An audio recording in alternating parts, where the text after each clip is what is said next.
is Terry Bradshaw, quarterback, Pittsburgh Steelers. It's 7:15. There's a new home run champion of all time, and it's Henry Aaron. This is baseball, Major League Baseball. And this is ABC's Monday Night Baseball, live from Fenway Park in Boston, Massachusetts. Looking. He's under the gun. He's tied. He throws. It is.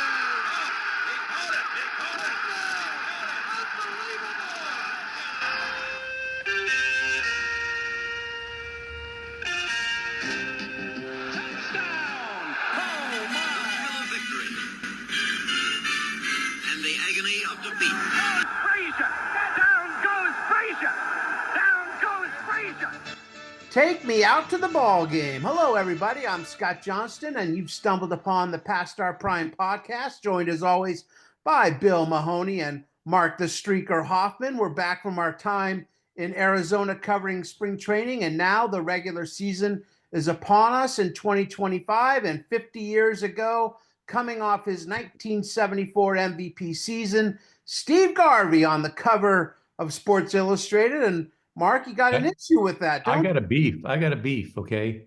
And it wouldn't be a problem today, but why, I know it's opening day, why is baseball on the cover and not the NCAA championship game? Why is not UCLA Kentucky the cover? Could you imagine today the NCAA championship, let's say Florida beats Duke, and that's not on the cover? But again, you won't have this problem because baseball not starts in March, so they can do the baseball issue a week earlier and then do the NCAA issue that time. But nothing against Garvey or the Dodgers, but it's the NCAA championship. The only thing I could imagine is that the NCAA championship game actually took place on Monday, March 31st, and maybe they thought releasing it a week later, it had already come and gone. I don't know, but you're right. I mean, it's not just the NCAA championship game, but they knew then that it was Wooden's last game. You'd think you would really want to memorialize that moment, You would think. Those 70s Dodgers and Red teams were loaded. What do you guys remember most about Steve Garvey? Oh, boy. I remember, well, I think we're going to talk later when Bill and I met him the other night. But what I remember him is mostly was, I believe it might have been his last game as a Dodger. They were playing the Braves, I believe. And there's a famous picture of him waving to the crowd into the game. And I'm pretty sure I was interviewing him after the game, and I had to wait 5 minutes because Tony Orlando, Tony Orlando and Don? Yeah. Tony Orlando and his son, he was having his son meet Steve Garvey, and they were talking. And finally, Garvey looks at me and realizes I got a camera guy with me. And he says to Tony Orlando, okay, I got to get to this interview now, okay? And so he then turned into the interview. Billy? Steve Garvey's just a clutch hitter. I mean, he had the big forearms, big hairy forearms. He was just a clutch hitter. And when you got Steve Garvey mad, normally he hit it out of the park. He was just, to me, a guy that you knew when he came up, him and Ron Say, that they could do damage every time. And he always came off pretty cool too. I remember I had just moved to Los Angeles in July of 78. And a month later, Garvey had this image, right? And he had his wife, Cindy, and he had this fight with Don Sutton. And that all came together at one point, his image, his wife, and Sutton, when Sutton was quoted in the paper as saying, all you hear about on our team is Steve Garvey, the All-American boy, but Reggie Smith was the real MVP. We all know it. Smith has carried us the last 2 years. He is not a facade. He does not have the Madison Avenue image. Garvey went to Sutton to see if the quote was correct. Sutton confirmed it was, and it became physical when an inappropriate remark was made by the first baseman's wife about Cindy. Garvey sported numerous scratches and cuts on his face and a bloodshot eye, and Sutton had a large bruise on his cheek. So I get the feeling after talking to Say and this and stuff that, this image that Garvey had might not have been what truly was behind the scenes, but, you don't really know what happened, but just interesting. And that was my introduction to Dodger baseball upon moving to Los Angeles. I remember the Angels. I remember two Angel players. Don Baylor had to separate two Angel players from having a big brawl. And it was after a game. This was in 1982, near the All-Star break. And They had won. They'd beaten the Yankees like 12-6 that night or something. And Baylor had to play peacemaker to prevent two Angels from going at each other. And I can't remember who the Angels were. And Baylor was pretty fiery himself, so him Oh, breaking he was a something big up. dude. But Yeah. I also remember Sutton and John Candelaria got into it with the Angels because they had a after a game one night. They all were drinking in the clubhouse or whatever, from what I read. And Candelaria left, and Don Sutton called the cops on him. From what I had heard. Oh, and did he get it? He got pulled over. Yeah, yeah, Candelaria, big boy. yeah. So I think they didn't see. That's at least the story. I remember the register because I remember reading that a bunch of times, thinking, "Man, that doesn't seem very nice to do to a teammate." I understand the safety issues of it now, but at the time I thought, "Wow, I loved that guy." Yeah. You know, Candyman. Scorecard, Mark. Oh, this is great. It's titled The Honeymoon is Over. Johnny Bench is trying to explain to his new bride, model Vicky Chesser, the advantages of chewing tobacco during a game. He says, first of all, he says sunflower seeds just get stuck in the mask, okay? And bubble gum is just tiring. But with chaw, you can just, you do it whenever you feel like doing it. And, if you want to spit on the umpire, you can spit on the shoes and they won't do anything. And you wonder why the marriage didn't last. It's so hard to believe. I think it lasted 13 months. She was a toothpaste model who had dated Joe Namath. And 4 days after they met, Bench proposed to her, and they were married in February of '75. But then they realized quickly that after that they were incompatible. Bench, and I'm going by information, and who knows if it's true or not, but it sounds good. Bench suggested that his wife accept Hustler magazine offer to pose nude for $25,000. They broke up by the end of the season. Bench reportedly said, "Now I'm done with two things. I hate baseball and you." For 13 months. So Yikes. Either of you guys ever chew tobacco? never once. and never, because I was afraid I'd swallow them and you'd die. You don't No. die, but Come I close to it. I did it for, I don't know, maybe like a 6-week period. I was like, my buddies and I got into it, and yeah, one night, spitting into one cup and drinking beer out of the, Oh God. and I just, I didn't drink out of the cup, but Mm. like I still had like the tobacco in my mouth, so I was swallowing when I was drinking it. Yeah, the night didn't end well. Let's just put it that way. I tried to emulate. There was a pitcher on the White Sox named Joe Horland, pitched in the late I remember '60s, him. maybe early '70s, and he used to chew toilet paper in his mouth. Oh. That was his thing. So I tried it once, and it did not taste good. And no, it was pre-used. Okay. Yeah. In spring training, Henry the cameraman chewed tobacco. Oh, is that right? Yeah, so he showed it to me. He goes, "This is what players do," and he goes, "What I do?" He goes, "You could have some if you want." I said, "I'll pass." Yeah. Yeah. I used to get a little bit of a buzz off of it. I heard that's what I've heard. That's Yeah. what I heard. That sort of gives you a high, but I wouldn't know that. Henry's a Texas kid, so that kind It of sure is, man. makes Yeah. a little sense. Yeah. They said it, Billy. Linda Crittenden, she's the coach, girls basketball coach in Allentown, Pennsylvania, high school there. They're the state champion, but proposing a way of getting around a court order permitting boys to compete on girls' teams, she said, make the required uniform skirts. I don't think the boys would want to play then. Welcome to 2025. They wouldn't be And you fine. can. In a different world, man. No, Yeah. completely different world. What a whiz of a win it was. The greatest coach in basketball history, maybe in American sports history, is done. We have spent an inordinate amount of time on UCLA basketball since we started this podcast, and with reason, from the time we had Larry Farmer on to talk about Notre Dame ending the Bruins' 88-game winning streak. A month later, we had Duck center Gerald Willett on to talk about Oregon beating the Bruins when UCLA lost 2 straight to them in Oregon State. A month later, Monty Tao was on after North Carolina State shocked UCLA and won it all. I mean, we have done it all when it comes to UCLA, and most time it's been when they've lost. They didn't lose that many times, so when they lost, it was big news. This time, however, it's after a big win, 92-85 over Kentucky for John Wooden's 10th national title and the end of an era, Mark. Yep. They should have won the year before. They were up 7 in the second overtime to North Carolina State and lost the game. This year, they should have lost because they were down 1 to Louisville, and their best free throw shooter was on the line for a 1-and-1 with like seconds left to go in the game, and he missed the front end. UCLA scored and won that game by a point. So maybe it was just destiny. And after that game, Wooden basically said, I'm retiring. So you kind of had the feeling he was going to win that game against Kentucky. But what I love in the article, one of his players, Andre McCarter, went up to Wooden after the game and gave him a hug and said that he hoped he had, a nice life.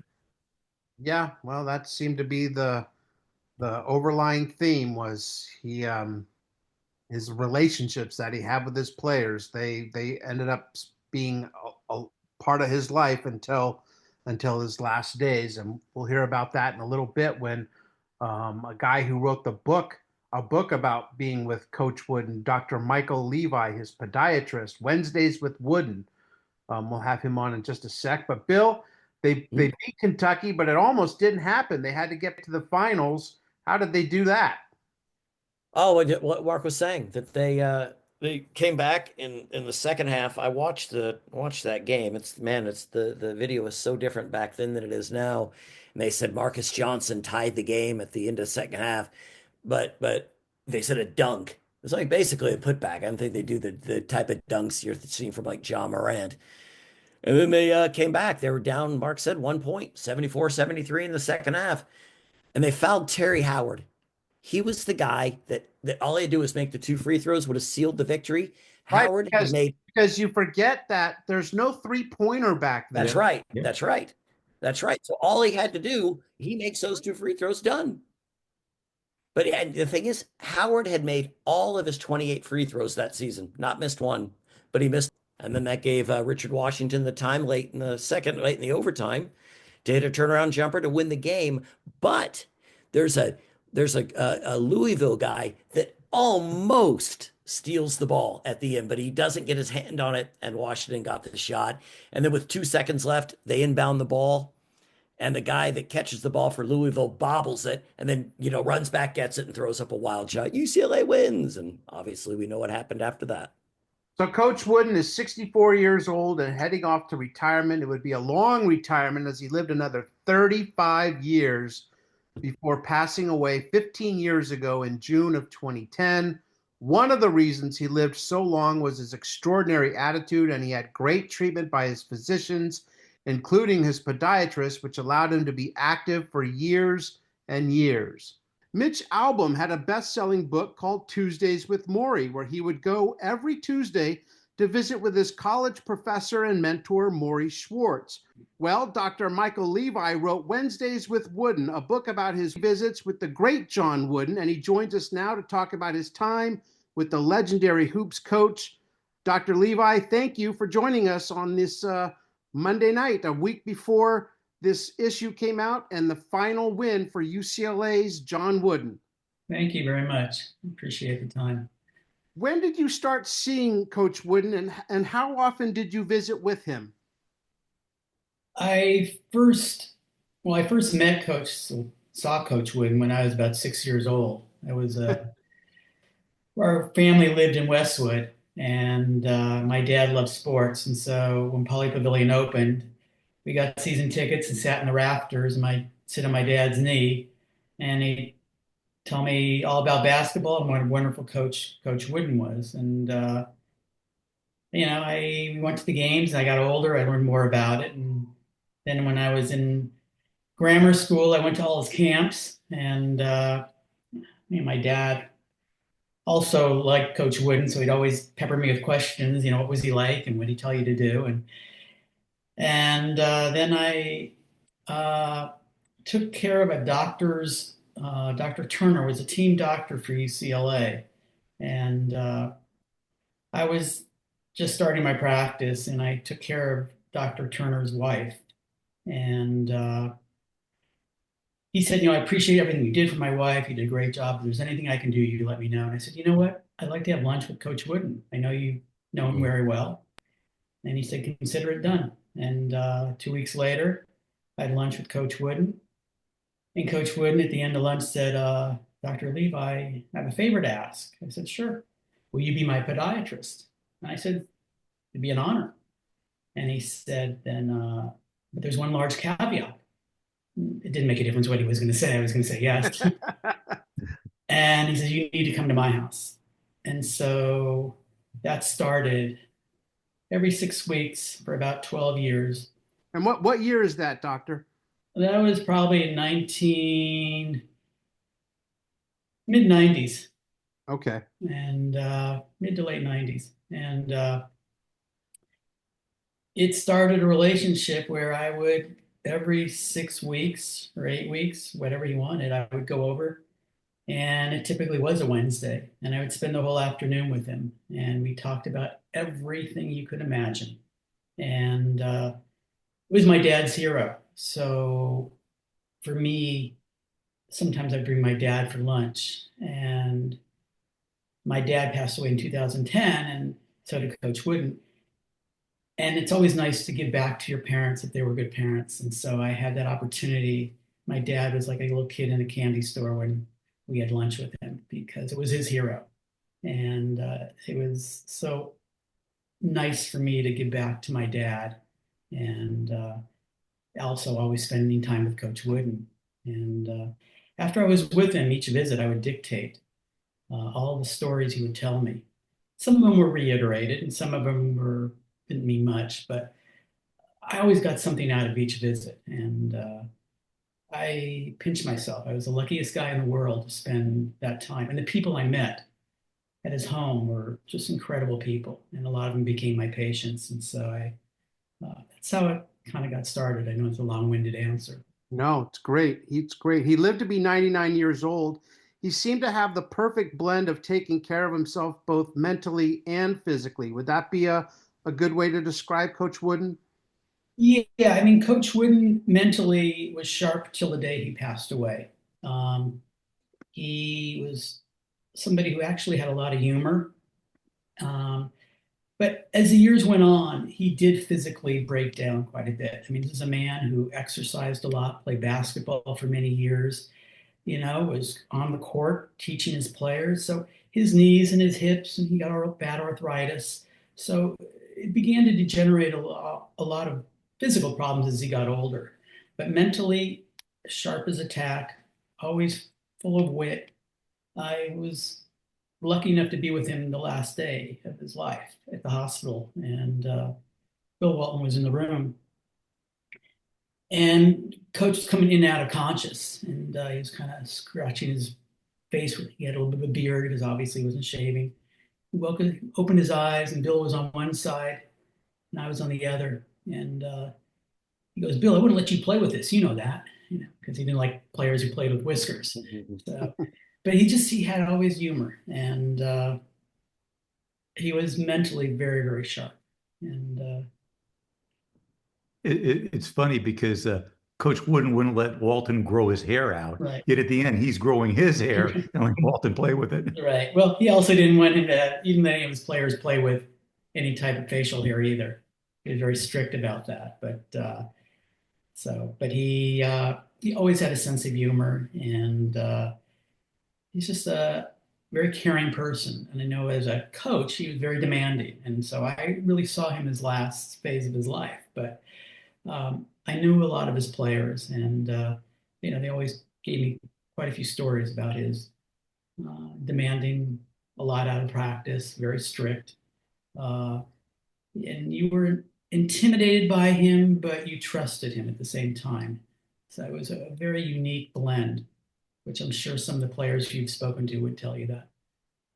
Is there something about Coach Wooden that people don't know about? I mean, I know he had a lot for history. Was it Carl Sandburg and the Lincoln books and stuff?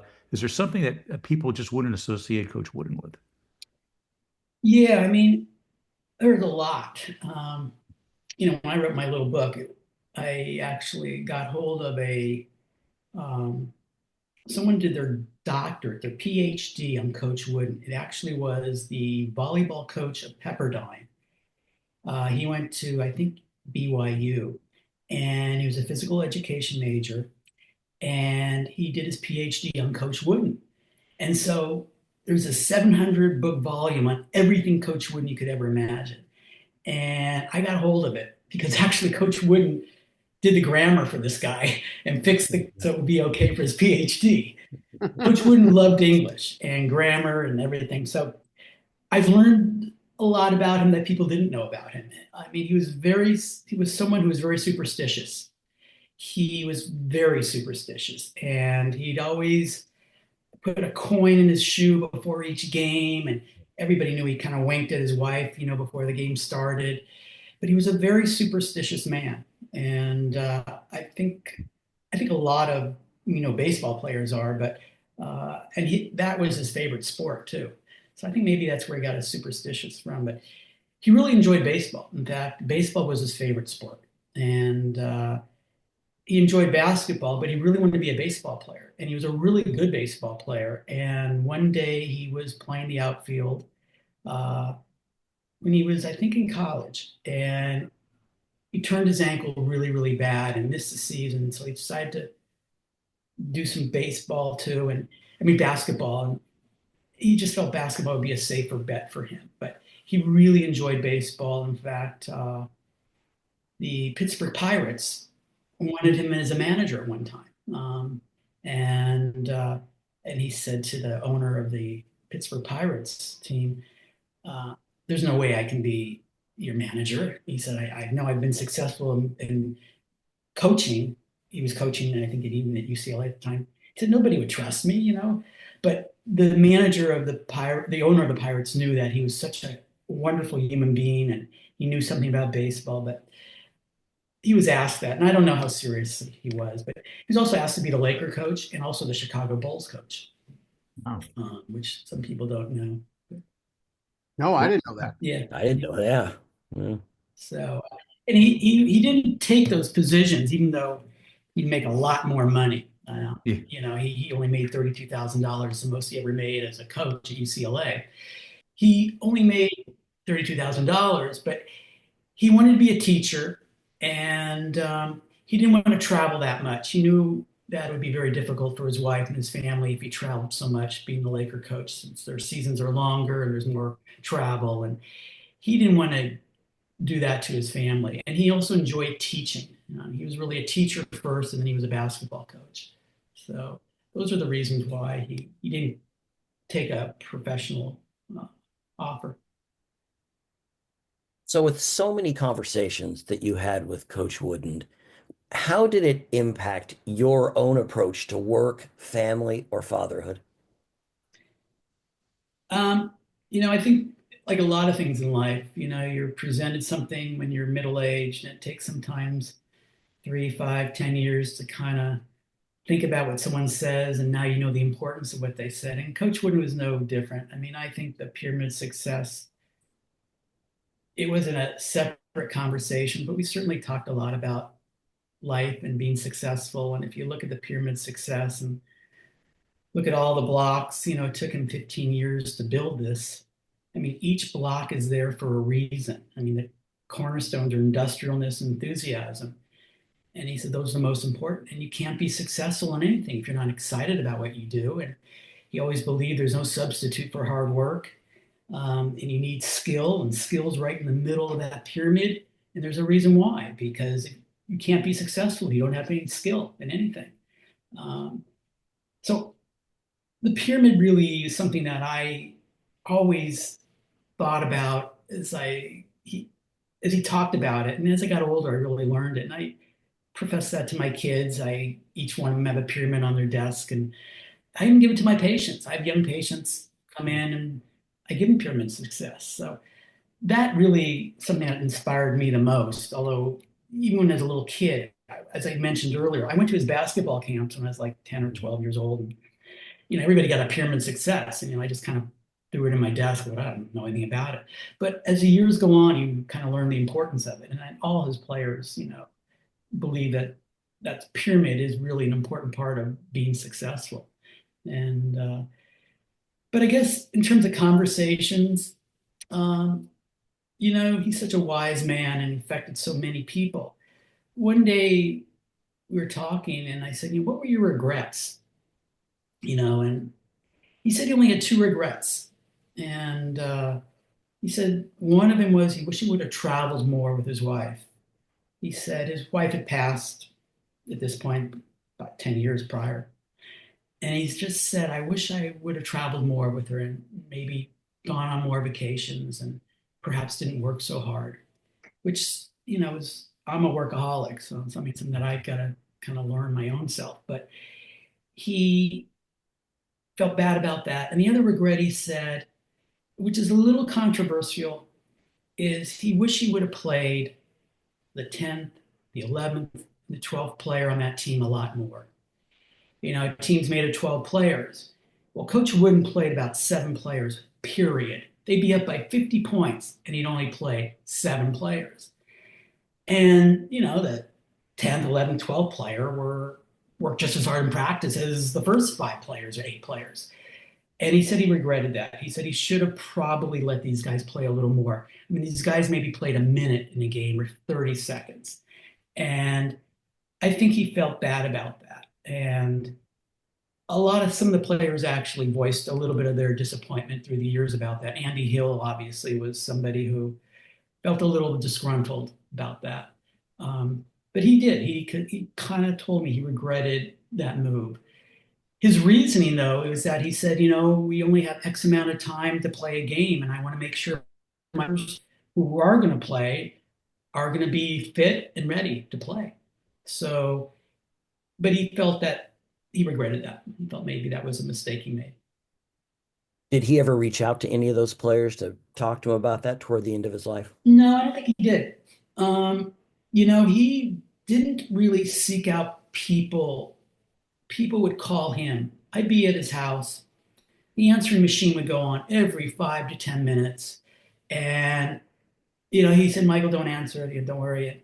And so he didn't reach out. That wasn't really how he would reach out if you called him, but he would not reach out to the person.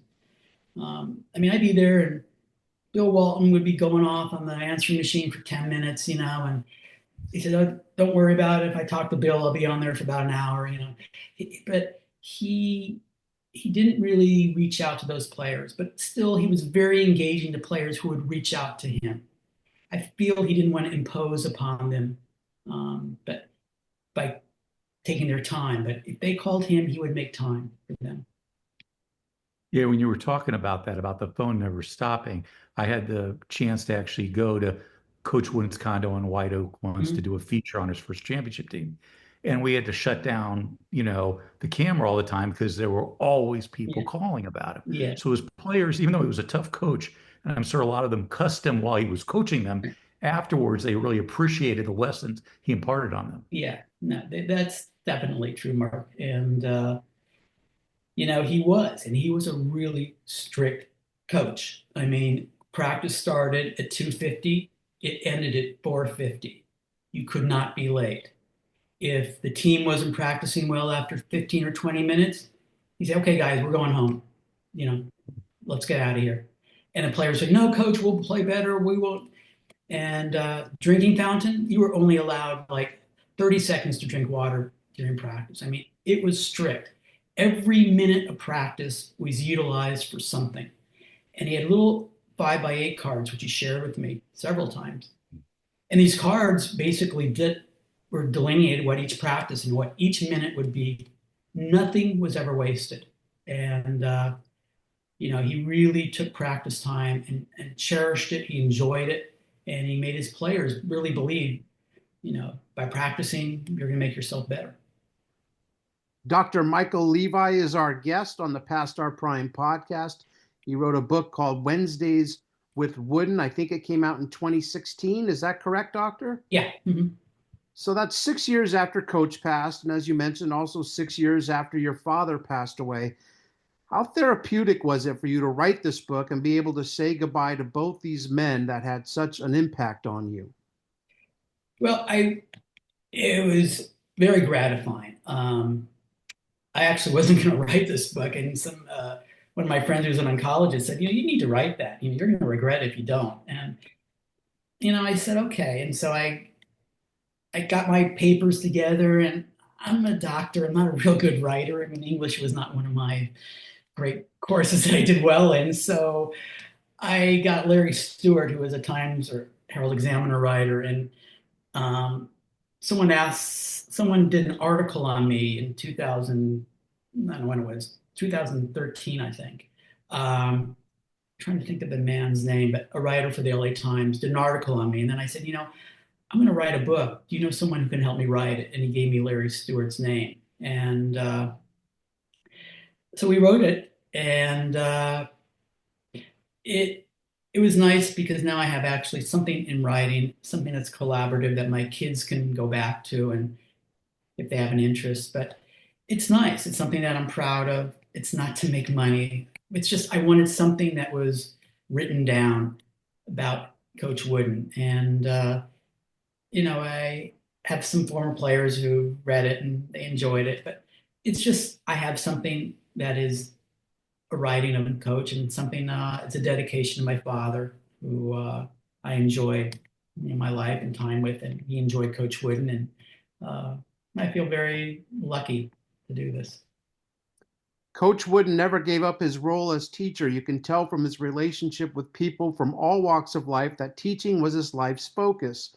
Dr. Levi's book will make it quite clear to anyone how strong Coach Wooden felt this calling. That's a quote from Kareem Abdul-Jabbar. Do you ever pinch yourself, and you said you actually did, and see that quote and think, my goodness, I wrote a book about Coach Wooden. I'm getting quotes from Kareem about it. I'm in the room with Bill Walton when Coach Wooden is at his end. I mean, like, this is also all kind of like dreamlike stuff.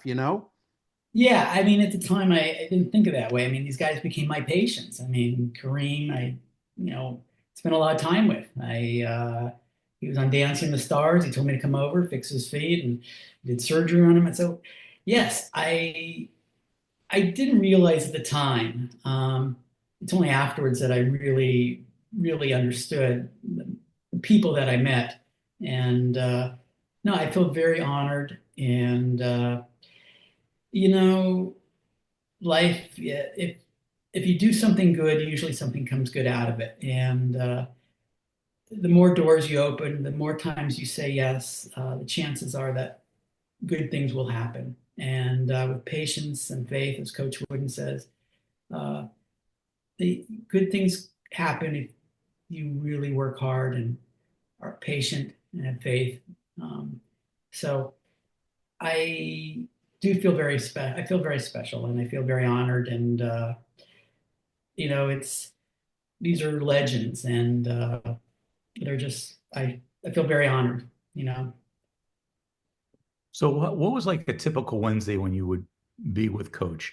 Where is So it you would come typical and you treat him Wednesday, I first? call usually the morning before. My nurse would call just to make sure. Towards the end of his life, Coach would catch colds, would get sick, and I didn't want to drive down there and then find that he wasn't well.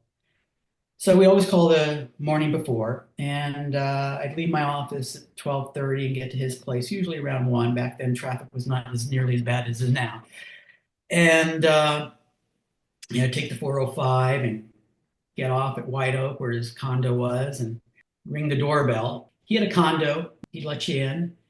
Always open the door himself and greet you with a big hug and a smile, and his blue eyes would lighten up. Even when he didn't feel good, he'd always open the door and always be so gracious that you were there. And then we'd go to his back room in his bedroom. He'd take off his socks, take off his shoes, and I'd check his pulses and do an exam on him and take care of his feet. And we spend about 10 or 15 minutes. And sometimes there'd be a visitor there. His son may be there, his daughter. Sometimes there'd be nobody there. Sometimes the girls' basketball team would be coming an hour later. And he always would say, Mike, why don't you stay a while? So I already booked out the whole afternoon. I wasn't going to go back to work. And, every time you spend with Coach Wooden, every moment is the best. So I always would tell my wife, honey, I should be home by 4 or 5. But if I end up having dinner and I come back later, reserve that time. So she already had that canned out in her schedule that, it's a Coach Wooden night. We'd sit and talk. I go back into his little study, which if you go to the Poly Pavilion, you can see what it looks like. In Poly Pavilion, they have a whole section of Coach Wooden materials and memorabilia, and they have a kind of a custom made what his study was like. It was a small little room, probably like 12 by 12 or something like that, or more bigger than that, probably 20 by 20, a very small little room. And we'd sit there and we'd talk. And we talked about everything. I mean, from the Bible to what was on his mind, maybe the basketball, something that happened in basketball. We didn't ever talk about politics. That was something that Coach Wooden did stay away from. He did not like talking about politics. He was a very pious man, but he understood that I was Jewish. He was a good Christian, and we talked a little about faith, but not a lot. But he would talk about books that he read, and he would say, "Michael, I want you to read this book," or you know, maybe he'd talk about one of his granddaughters, or he had so many, or grandchildren, and then I would sometimes pick his brain about maybe basketball or players, and he was very open, and it was always a wonderful conversation. And when I walked out of there, I always felt good. It was like someone gave you a vitamin B12 shot. You just felt good about yourself. You knew you were around someone that was very special, and you knew that you were around somebody who is an icon and someone who cared about you. And it was great. I've known Michael since we were 13 years old, something like that. Yeah. We were pretty young. Yeah. So when Coach in 1975 announces after the semifinal win against Louisville that he's retiring, do you remember that moment and thinking that this is it? This is the end of the line for Coach Wooden at UCLA?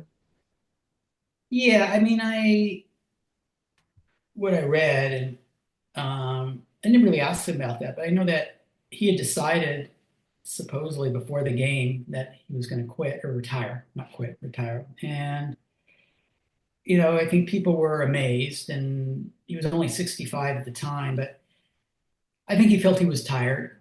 And when I was 16 or whenever that happened, I was about 16.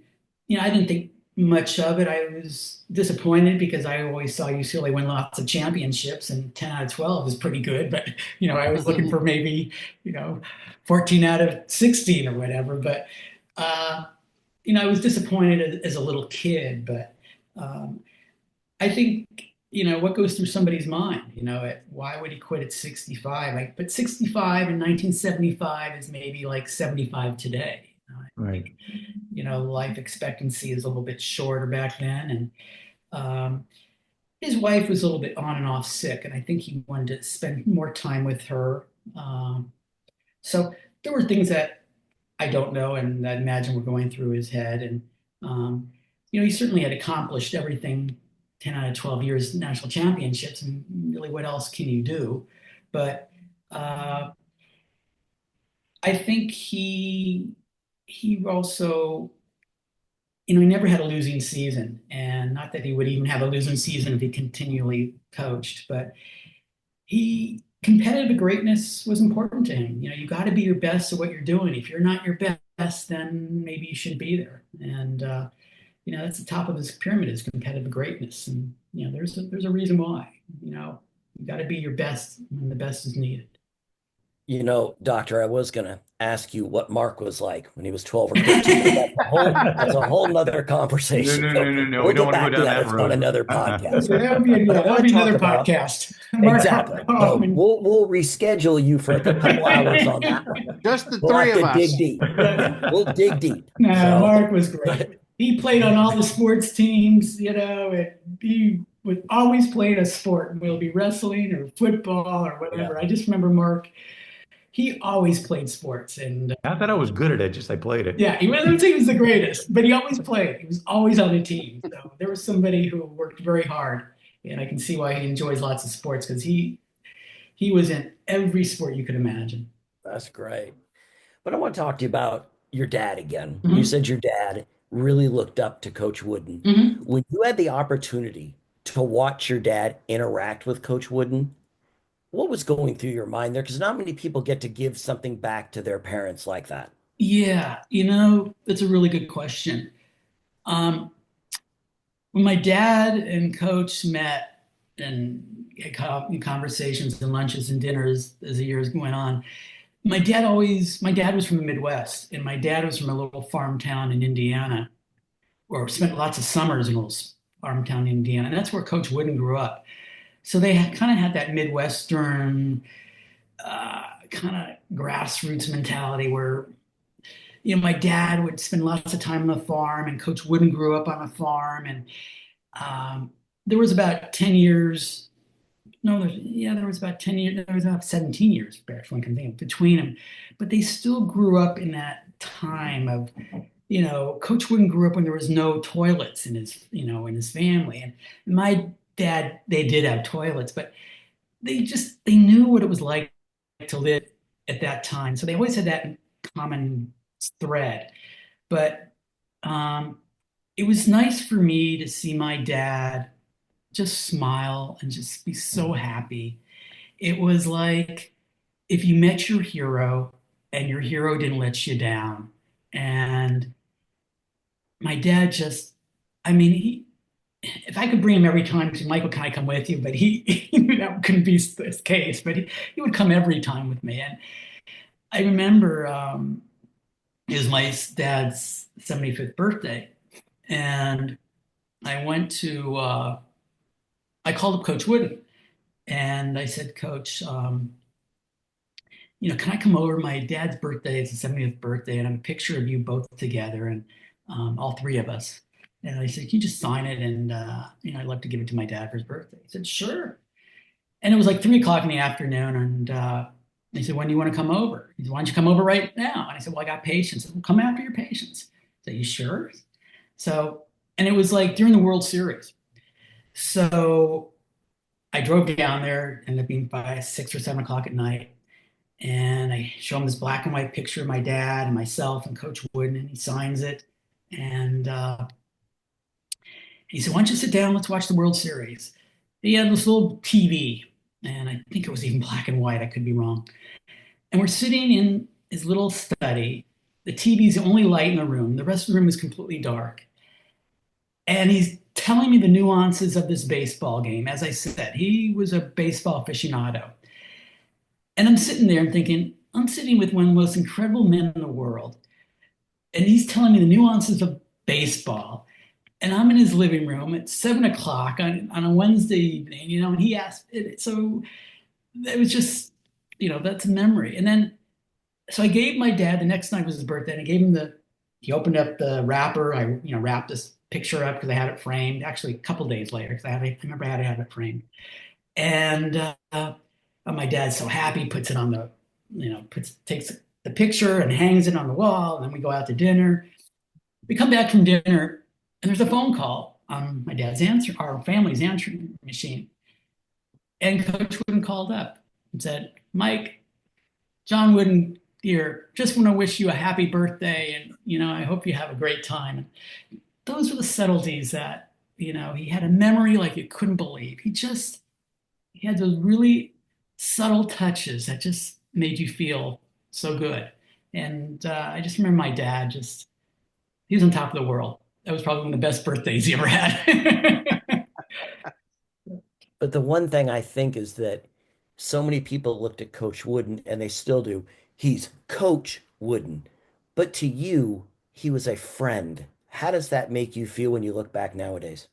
Oh, I'm just honored. I'm honored that he opened up his world to me. There's no reason he had to do that. I could have just taken care of his feet and, go home. But he opened up his door. He always introduced me to his family members. I would have dinners with his family. He loved this restaurant. It's on Sepulveda. It's Sepulveda and Ventura Boulevard. I forgot the name. And they have actually a Coach Wooden room. He'd go there often.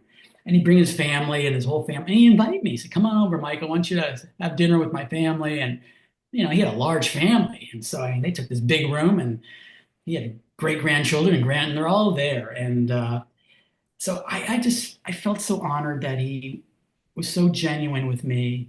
And I'd seen him at basketball games too. And always made time for me, but he made time for everybody. I mean, Mark, or if you ever been to UCLA basketball games back then, there'd be a line of people at halftime, for autographs for Coach Wooden. And he'd always sign every one of them and spend time with you and made you feel like you were the most important person that he was talking to at that moment. And uh, he had that charisma where if I brought someone over to his home, he would make that person feel so comfortable so quickly. His blue eyes, his subtle features, he'd ask questions about your family. He made you feel so comfortable. And it was so genuine that it was a real gift that he had. I'd imagine he had that when he was recruiting players, although he didn't do any of the recruiting, as you know. It was basically his assistant coaches who did all the recruiting. But I think when he was one to one with players after they came on campus or during they came on campus, he really made you feel like I can trust this man for the next 4 years of my life. Uh, and I think that was a special gift he had. And he just made you feel comfortable and you knew you could trust him. He just had that father figure. And, there's a lot of the secret to his success, I think. Do you have a favorite quote from a coach? Oh gosh, Mark. There's so many. Too many. There's too many. There's just so many. I mean, I failure to prepare is preparing for failure, make every day your masterpiece. I mean, there's just so many of them. You know, I I just I do have some of his quotes, even in my office, but I all his quotes are great, and I just his definition of success though is just being the best you can be, and don't compare yourself with others. That's really what life's about. If you can be the best you can be, that's the most important. He always felt that he was an English teacher when he was in Indiana Teachers State College. I mean, he taught basketball on the side, but he was going to be an English major. He loved English. And he was going to, I think he got his master's in English in addition. And so he would give a lot of C's, some B's, nobody got an A. And the parents would bitch, hey, why are you giving my son a C? He's better than a C.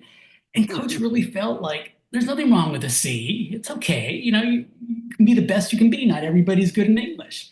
And he gave out some B's, but nobody got an A. And he also coached basketball. And what he learned as the years went by, that his basketball players would come back years later, and he liked that relationship he had of 2 hours coaching, and they remembered, and he made a difference in their lives. But the English classes, they didn't really come back, and it wasn't as gratifying.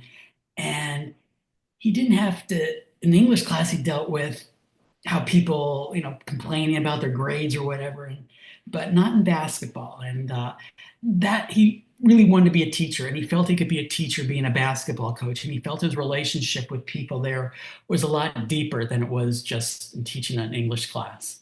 So. Well, we have a segment on the show called 50-50. It's a trivia segment. Yeah. I'm going to give you a 50% chance to get this right. All right. True or false. So Coach Wooden, he coached so many great athletes. Right. But not all of them became star basketball players. Some became great business people like Andy Hill. Right. Others got into the acting field like Mike Warren. Right. So true or false? Bo Bridges, son of Lloyd Bridges, older brother to Jeff Bridges, played basketball for Coach Wooden at UCLA. True. It's just true. Oh, there's a caveat. He was not on the varsity. Right. He's freshman. Right. Yeah. People forget they used to have freshman teams. Yeah, they had freshman teams, and that was Andy Hill's kind of concern, is that he was a stellar player on the freshman team. I mean, his average like 25 points, and when he got in the varsity as a sophomore, he got no playing time, and as a junior and a senior. And Henry Bibby, I think, was the other player who was playing with him, and he was very disgruntled about that, but. Yeah, it's back then they had freshmen, and they had, in fact, as we all know, when Kareem or Lou Alcindor back then, the freshmen played the varsity. The varsity just won the national championship, and their whole team came back, and so the freshmen played the varsity as they do for an inter-squad game, and the freshmen beat the varsity by 15 points when the varsity just won the national championship the year before. So yeah, it was a special time, and I feel lucky that I grew up in that time because I don't think there ever will be, certainly not in college basketball, something equivalent to that in the future. But he it was very special. I don't know if any of you lived through that and remember that, but I remember just going. It was it was basically I think it was Friday nights and Saturday nights was the Pac-8, and it was the big deal. Right. Be it in Poly Pavilion. I mean, it was like you weren't going to movies. People being at Poly Pavilion on one of those nights during UCLA's heydays in the 60s and 70s, it was a big deal. You have season tickets to UCLA. I mean, it was like the Lakers, and it was a big deal. And then the games on KTLA with Dick Enberg would be played at 11 o'clock, and everybody would watch it afterwards. And the team would watch their play or watch them play, themselves. They go back to their dorm, they watch it on Channel 5 with Dick Enberg, the repeat of the game. They would watch themselves play. And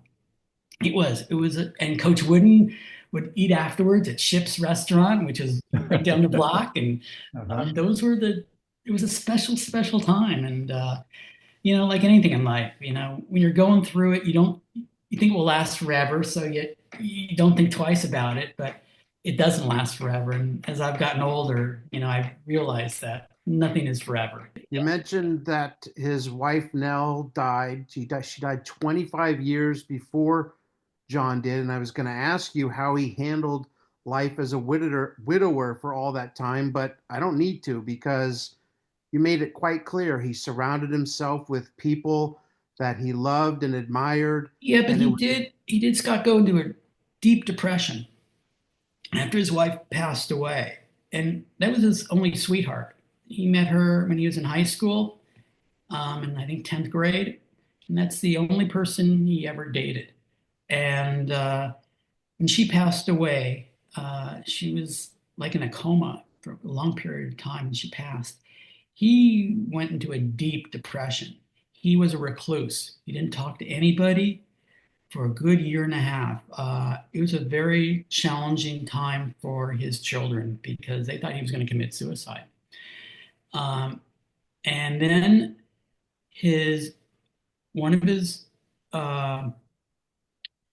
his granddaughters had a child during this period of time, and the child had a cerebral palsy, and he felt that gave him life. I don't know what it was, but that child had cerebral palsy. And he felt that was his gift or inspiration to live. And then he began to go out in public. But there were about 2 years that nobody knew where he was. And his children, as I said, were very concerned. We all have emotions, and he's no different than anybody else. And his wife was his love. It really was very, very hard for him. And yes, he did have a lot of people surround him years after. And frequently people would ask him when he was in his 90s, are you afraid to die? And he said, I don't want to die now, but I'm not afraid to die because I know when I die, I'll be with my Nell.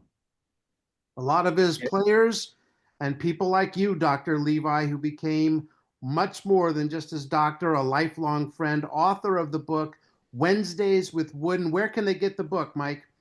They get it on Amazon, but as I said, I'm not doing this. If they want to read more about Coach Wooden and learn some of the nuances, it's kind of a nice read. It's called Wednesdays with Wooden, and you can get it on Amazon. But there's a lot about my father too, so you may have to sift through that stuff too. But it's I just did it out of an act of love, and I have no regrets. I'm very happy that I have something in writing.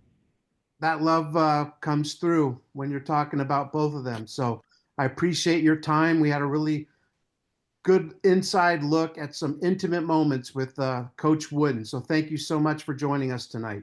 Sure, my pleasure. Thank you both and everybody, all you, Mark, Bill, and Scott. Thank you. Appreciate your Thank time. you. It was great. Thank you, Doctor. Dr. Michael Levi joining us on the Past Star Prime podcast. Yeah, the one thing about Coach Wooden is, his aura almost seemed to get bigger after he finished coaching because, he was the Wizard of Westwood. And I would remember every year on his birthday, I would send a camera crew down to UCLA practice and just get players and coaches to wish him happy birthday.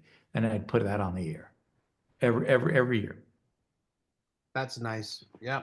I mean, I don't remember him as a coach, to be quite honest. His last game was probably like the first game I remember of that whole run.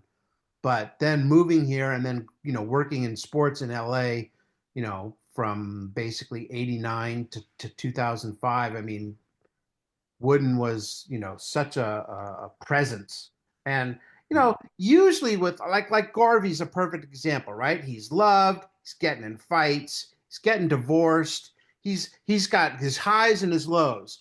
Wooden was just like revered. He was like Vince Scully. Nothing ever like negative was ever said that I can recall about Wooden. And if it was usually by someone that was bitter about something else, like, Scully didn't look at him one day or something stupid. It wasn't anything that they did. And he was strict. He was a tough coach, You have this image of him as the older Wooden, but when he was coaching, he was a tough coach. Didn't take much, as our guest Jim Kern said the week before, didn't take a lot of shite from anyone. Yeah. Well, you can get away with being a tough SOB when you win. Yep. All right, let's move on. Jack shows Gary he's no master pass. Gary Player is back in the States for the first time in 1975, getting ready to defend his 74 Masters title. But at the Heritage Classic, Jack Nicklaus gave a preview of how the 75 Masters was going to look.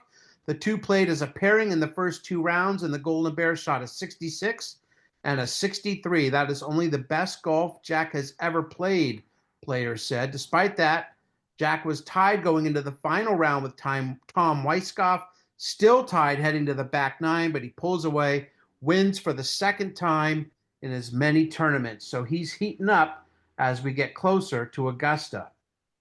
Yeah, I know you had said they've been talking all year about how Johnny Miller might be in the class of Jack Nicklaus. In that Heritage, he actually missed the cut by shooting a 78 and 73. And there was one point that Jack Nicklaus was 22 shots ahead of him. Wow. Let's talk little horse racing, Billy. The Kentucky Derby is foolish pleasures to lose. Unbeaten in 9 races heading into the Florida Derby last week, Prince Thou Art shocked the racing world and beat Foolish Pleasure. And now with the Derby less than a month away, it's anybody's guess as to who will win the Running of the Roses. Yeah, it was this thing that a horse that actually was pretty good himself won this, beat Foolish Pleasure in the Santa Anita Derby, named Avatar. And Avatar would go on to win the Belmont Stakes. It was a really good horse. And it's because in these magazines that we've been talking about, Foolish Pleasure's put up on a pedestal.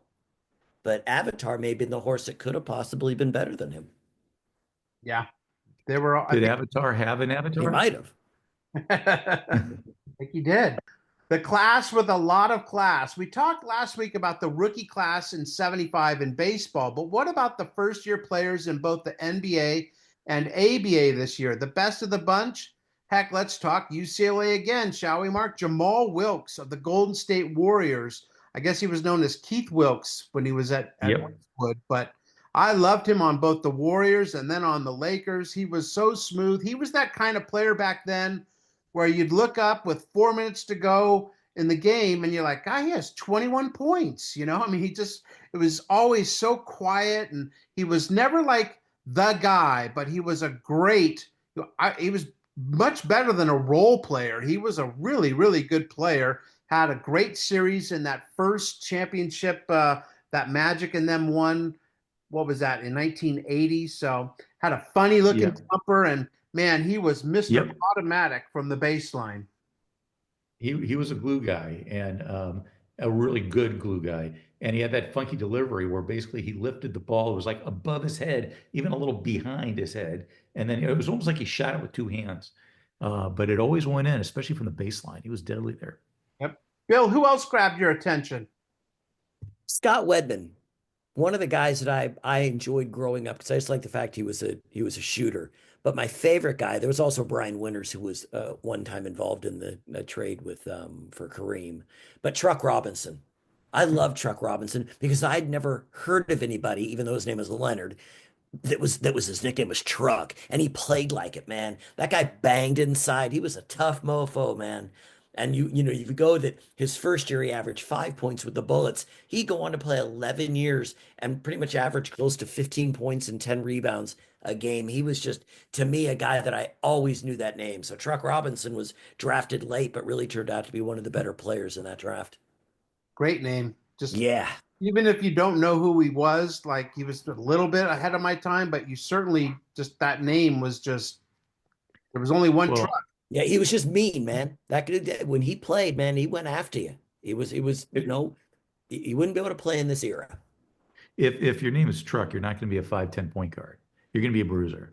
And of course, 2 leagues back then in the ABA. What young guys were doing well, Mark?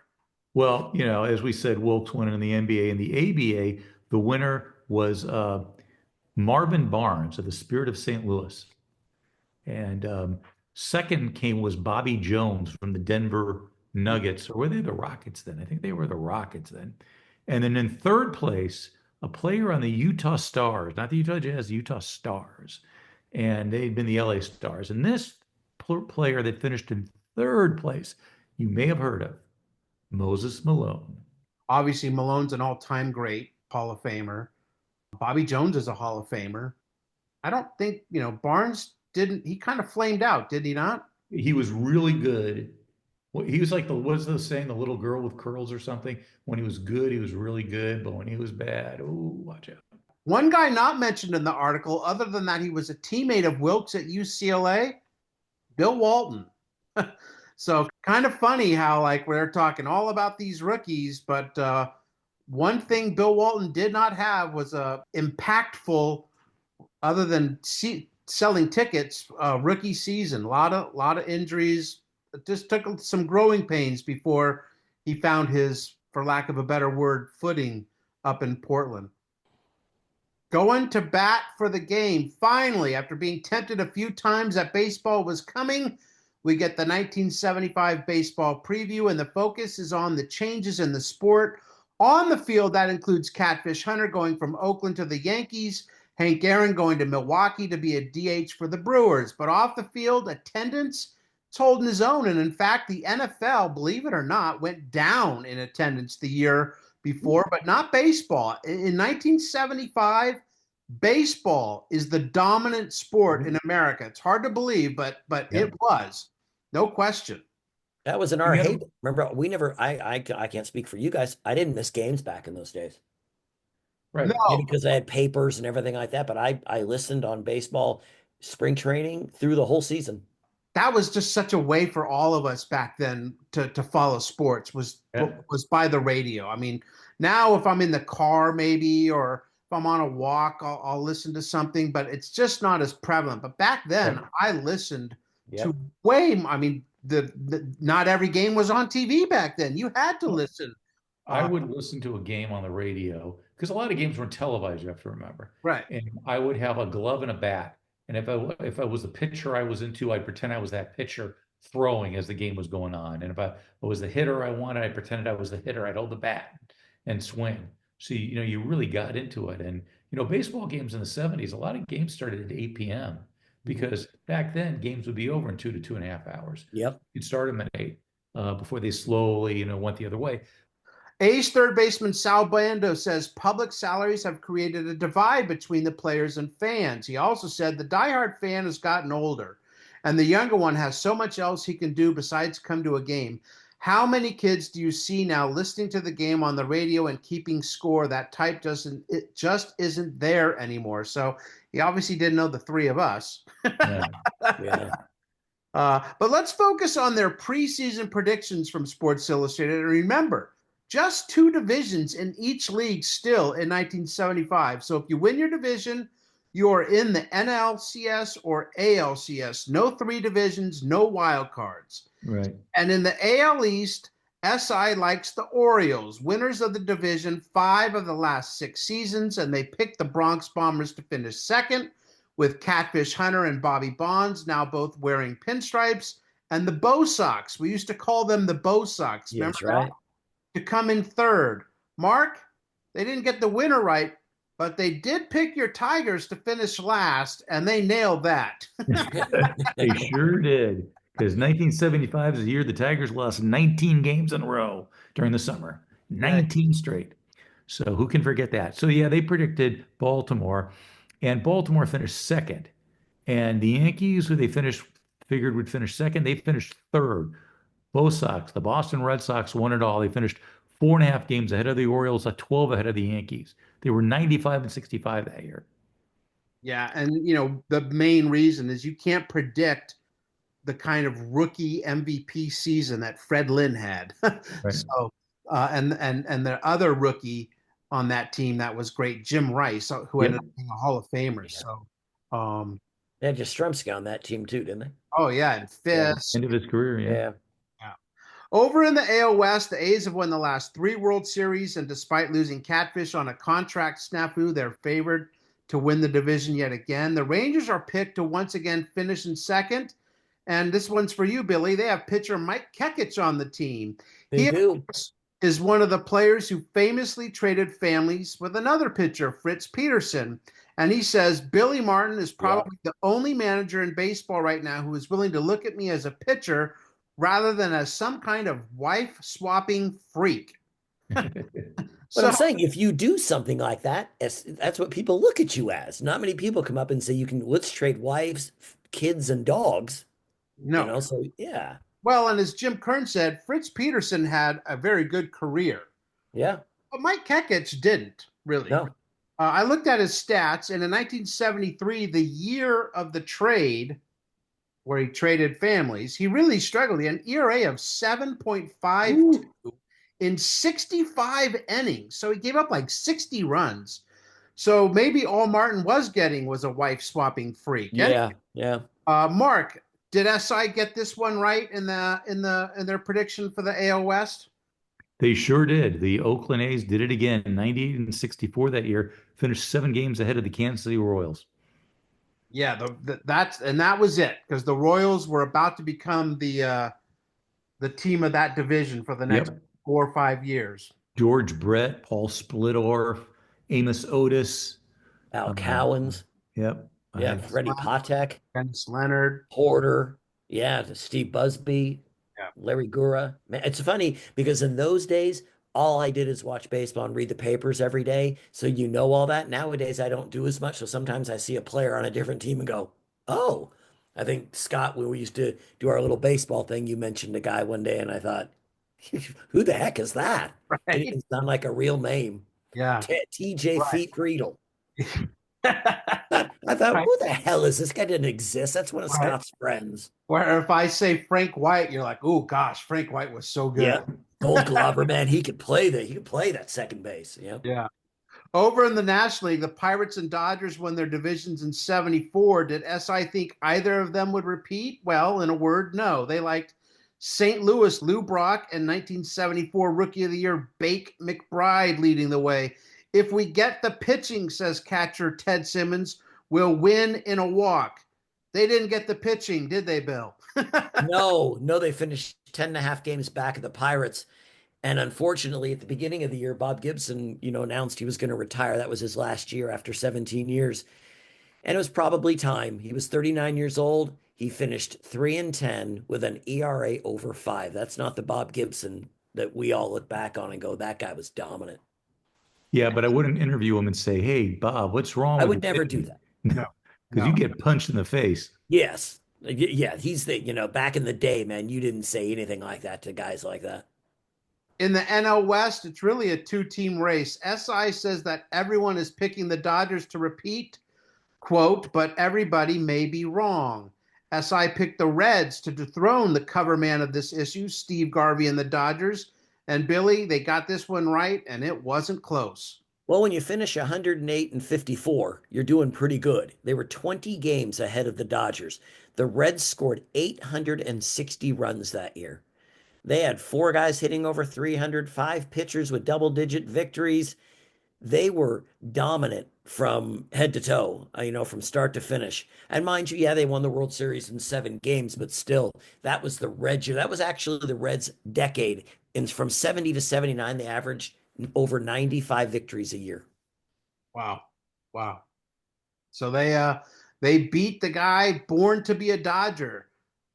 Yes. Steve Garvey, the cover man. Did you guys know that Garvey was at one time a bat boy for the Dodgers? Either I didn't know that or I didn't remember that. I had no idea. I think they were talking about, I'm guessing it was exhibition because they're talking about Florida. So maybe Oh, yes. that boy during spring games. That's right. He was a Tampa guy. That's right. That makes sense. Okay. And didn't he do the Yankees as well? Like a couple things, and he didn't like some of the guys, or they treated him badly or something. Am I wrong on that? I think that's what the article said. Oh, okay. Yeah. Yeah. Well, they probably knew he was going to become a Dodger. His coming out party was 1974 when he won MVP, and it was really the beginning of a sensational career. 10-time All-Star, model of consistency, getting over 200 hits 6 times in 7 years from 1974 to 80, and almost never missed a game. In 75, 160 games played. Then in 76, 7, 78, 79, plays in all 162 games, but not in 1980. No, in 1980, he plays in 163 games. So just, never missed a game, plays in all the games in 1981, the strike year, another full season in 1982. But I remember, and Mark, you mentioned this a little bit, in 1982, just being shocked when it was like, he played his last game, and we are all just kind of like, that can't be it. The Dodgers have to re-sign Garvey, and they didn't. Nope. And he left to finish his career in San Diego. With the Padres, right? And that last game, like I said, I was there, and there's the famous picture of him waving to the crowd, and I'm standing right next to that photographer who's taking that picture of him. Meanwhile, the CBS cameraman, Joel DeCarsh, is on the other side, so you can see him in the Garvey image. I'm thinking, if I stood next to Joel, I'd be immortalized. I'd be in that picture of all time with Steve. This past week, you guys went to that great Dodgers-Tigers game, the Mookie Betts walk-off game. But before the game, you ran into Mr. Garvey. Yep. What was that like? He was not as big as I expected. I know that's odd, but when you see a guy on TV, you sort of expect a mountain of a man. He wasn't. He's understated when it comes to height. He wasn't, I'm not tall. I'm 5'7". He wasn't, he had maybe an inch or two taller than me. I just was, but he still looks big. It just, sometimes I expect him to be like 6'4". Right. I could take him, but now he'd actually kick both of our asses with one back. He was actually very nice. What did he call us, Mark? A tag team? Yeah. So what happened is I just went up and started talking to him, and I was done. Bill said, "Get a picture with him," and I said, "No, I don't." Well, I want a picture. I said, "Okay, I'll take a picture of you with him." And then so Bill approaches him, and then he turns around, sees me coming back with the camera or with the phone, and he goes, "Oh, you're tag teaming me, huh?" Yes, we're the wrestling duo of Hoffman. Yeah, I went low, Mark went high. He actually goes to San Diego, and in his first year, he gets hurt, misses 62 games, but in 83 and 84, back to his all-star self, missed just 1 game in those 2 years, retired after the 87 season, and he's kind of a fringe guy right on the cusp of being Hall of Fame material, but there's no doubt one of the greatest Dodgers of all time. Right. And, they were down 2-0 to the Cubs in that 84 National League Championship Series and came back, won 3 in a row to make it to the World Series against the Tigers, but then lost in 5 to the Tigers. And Garvey has the big home run, right? Yeah. Game 5, I think, right? But think of the great move. The Padres were a laughing stock of baseball for many years. And for someone like Garvey and obviously the other players that were there to help them get to a World Series was a victory of itself. No doubt. TV radio, Say It Ain't So about Joe. Baseball signed a new TV deal that will take them off NBC exclusively, and in 1976, share the rights with ABC. That means that NBC announcer Joe Garagiola will more than likely no longer do his show on Monday nights called The Baseball World of Joe Garagiola. I don't remember this show. Do you, Mark? Vaguely, very vaguely. I don't, but I like Joe Garagiola. He was a charismatic figure, and he did a lot of TV. You'd watch some like drama or police show, and all of a sudden he'd be popping in there, and you go, "What's Joe doing there?" And he'd be playing a police captain or something, you know. So he was a little bit of a ham. He liked He the was act. everywhere. Yeah, he was But everywhere. yeah, I remember because NBC was the only one doing baseball. They do the Saturday baseball game of the week with the backup game of the week, and that was it. And then ABC gets introduced, and all of a sudden this Monday night package pops up. And the ABC Monday night package was fantastic. I mean, that's when Mark Fidrich became a star, and John Candelaria, who we talked about earlier, threw a no-hitter, I believe, against the Dodgers when he was with the Pirates. Yep. But the only problem that we had with ABC doing Monday night baseball, they would tape delay it on the West Coast. So you wouldn't get the game till 8 o'clock. So the game would be over, you know. And I told the story of my dad came up on the Finnish game and said, "Oh, Tigers won the game 5-1." And I'm like, "Dad, I'm trying to watch the game. It's like in the second inning, you know." So that was the only problem. I used to, my dad would come home from work, and I remember one game in particular, Reds Dodgers Monday night game, and I listened to it, and now the game comes on, and I just kept predicting everything that would happen, and he didn't know it was delayed. So I'd be like, I think Johnny Bench is going to hit a 2-run homer here. Gone. But you know, put money down on that. Right? Funny. All right, let's talk. This is the one we've been waiting for, the French Connection, lacrosse. Mark, go. it's French. No. Oui, oui. Isn't that? No, that's La Costa. Yeah. We will talk a little swimming, Mark. And yes, we are believers. Tell me a little bit about John Neighbors. Well, first of all, that USC swim team was dominant. John Neighbors swam 4 years at USC. They won the title each of those years, 74, 75, 76, and 77. I mean, and in this article, it's the second straight championship they've won. So and he would go on to win like 4 golds at the Montreal, the 76 Olympics. You know, USC was just dominant. And I remember John Neighbor with that big mustache.